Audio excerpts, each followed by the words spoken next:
As most people know, Mother Angelica died recently. For those of you who don't know who Mother Angelica is, or if you're a Catholic and you were living under a rock your whole life, Mother Angelica was sort of the female equivalent of Archbishop Fulton Sheen, if you know who that is even. She was a very popular television personality for a nationally syndicated Catholic television channel known as EWTN, which is an acronym for I think it's Evangelization World Television Network.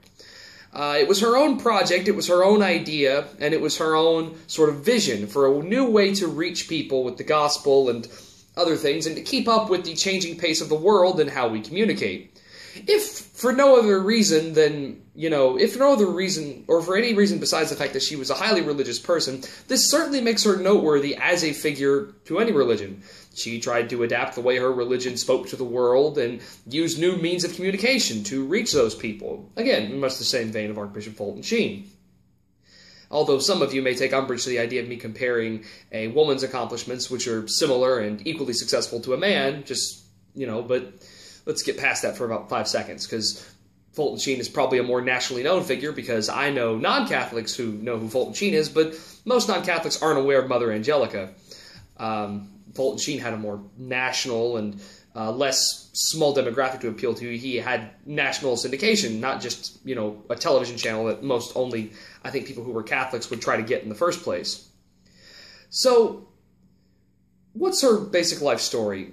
Well, she was born, I believe, in the late 20s, and she,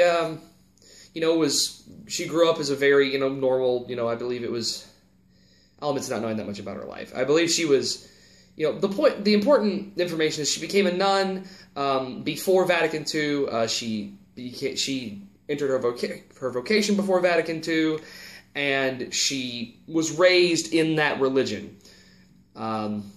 Like most people who were adults by the time Vatican II came around and were very seriously involved in Catholicism, she was more than a little bothered by some of the changes. And more than once, she aired these frustrations on her television channel, which got her in more than a little bit of trouble with the Archbishop and the bishops who were giving her permission to do this in the first place, because, well, going on national television, prior to, now, was not something a lot of nuns did. In fact, if you didn't live in a Catholic community where there was a convent somewhere nearby, you probably would have never seen a nun in your life, in person at least.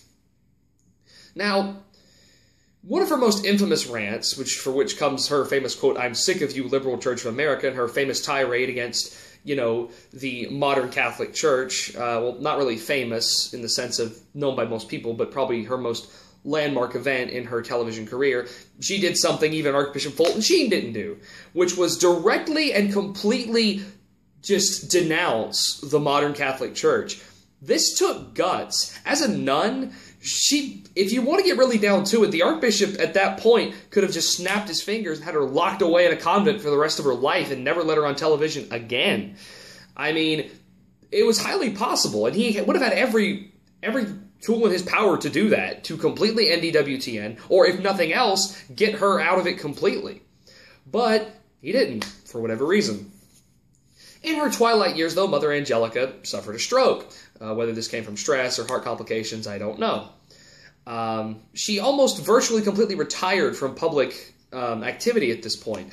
Her exact condition is unknown, although I have known people who've been to her convent, I believe it's in Alabama somewhere, who have seen her and met her, and she was definitely not television worthy. She could communicate, kind of, but she was, the stroke in her age had certainly taken its toll on her. However, there's something about the whole affair that always didn't seem right to me. Even as she got older, and before the stroke happened, they started just kind of pushing her out of the limelight, which for a very popular television figure like that just doesn't make a lot of good business sense. I mean, before the stroke, if she can still, get on stage and if she can still talk, then I don't see a reason to just be pushing her into the darkness. But that's exactly what they did. The reasons for this, I think, are pretty self-explanatory. Mother Angelica is one of the only public individuals within, kind of the modern conciliar church who completely and publicly broke ranks and said she would not tolerate what was going on.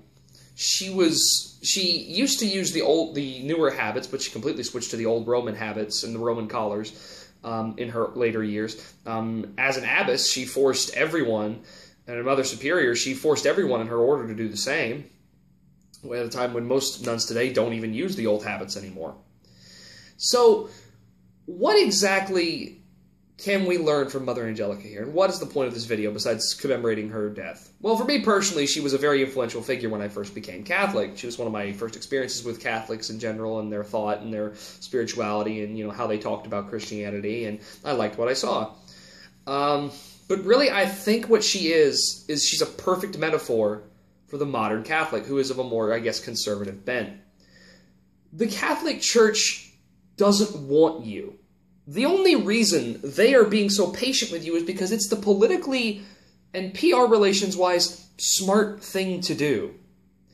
I mean, like I said, the Archbishop could have just thrown Mother Angelica away and locked and, put the key in a drawer somewhere. But they didn't do that, because that would have clearly spelled something was wrong, and that would have caused a public outcry. The stroke and reasons of age and health make much more sense. Though you notice, she never said this directly. She never addressed people directly about her health. It was always through the bishops, and it was always through EWTN's other spokesmen or board of directors. And this is the point I'm trying to get at, to traditionalists and reactionaries like me especially. We cannot work with the modern Catholic Church anymore. They don't want us there. They barely tolerate us. They see us as an embarrassment. They see us as backwards. They see us as these black sheep of the family, when all we're sort of trying to do is treat our father's inheritance, as it should be treated and with due respect. They don't want us. They don't want Catholicism as it should be. They are patently and flatly not interested in it. If they will just throw away a popular television personality who is probably more responsible for conversions of, television watching religious people than anyone else today, what will they do to us? I mean, clearly all they do is ignore us, and even the Pope, who is so famous for giving phone calls to people, the numerous trads on the internet who've called him out and even told them to call him, myself call, and, by all means, if you think you can defend your actions, go right ahead. I myself have done so multiple times on my channel and on my blogs and on my things, even though I'm small, less important people have been called by the Pope, these days. So, clearly they don't even want to dignify us with a response, and that's the politically smart thing to do, because they know they can't win. As soon as the honesty of what they're doing with this religion comes out, they can't defend themselves. And look, people, think about what, I'm really glad that Mother Angelica, may have been shut out to the world completely and may have been, not present to see what's happening now, because I want you to think about, for me, the fact that Martin Luther was praised by the Roman Pontiff from St. Peter's Basilica just a few days ago. Like, that's the equivalent of an imam in Medina speaking in praise of, some noteworthy, Islamic apostate or enemy who did a lot of damage to Islam. That's about how equivalent that is. I mean, you can say whatever you want about Martin Luther's theology, but the religion that he helped create and the movement he helped create shattered Christendom and destroyed the religious unity of Europe almost irreparably. We can't work with this anymore. We can't stay with this church anymore.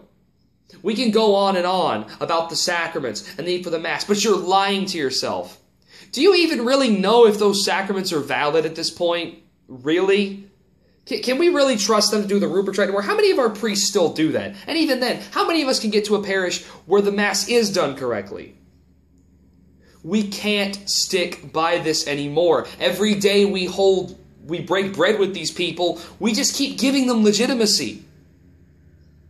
I was downtown Easter Sunday, not having much to do, and the Diocesan Cathedral is near one of the coffee shops I hang out at, and I like to go there occasionally because it's a very pretty building. It's a very old building, one of the older buildings in the downtown where I live.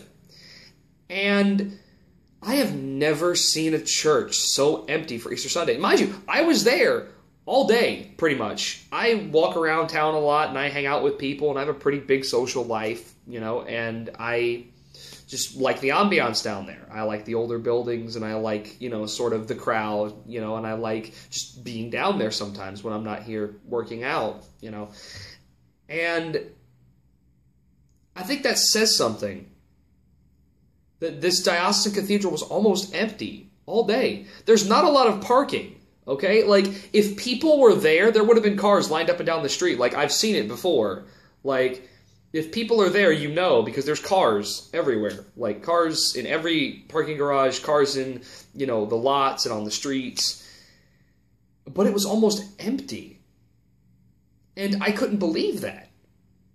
Like, for Easter Sunday, I just kind of stood around at one of the nearby coffee shops and just watched for the longest time. But nobody was there. We can't work with this anymore.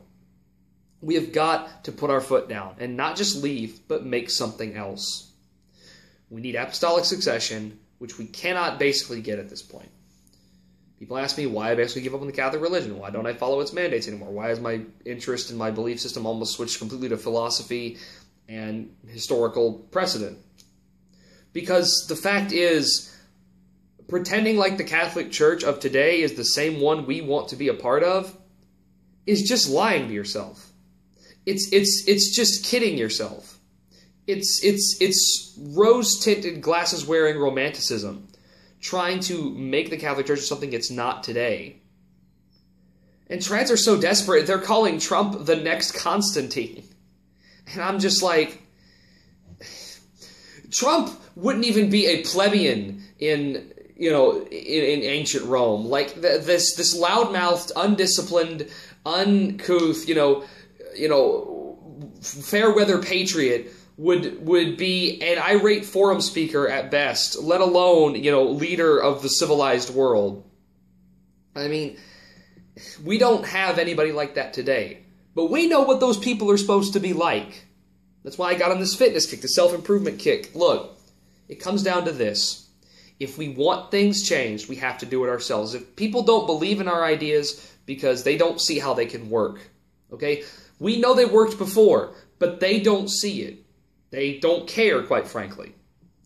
If we can hit people where they live and show them how these beliefs and ideas are positive things and how they can work without just completely duffing it up in the process, we'll make some headway. But clinging desperately, like a child being dropped off at elementary school to his parents, is just making us look embarrassing. It's not adding legitimacy to us, it's making us look silly.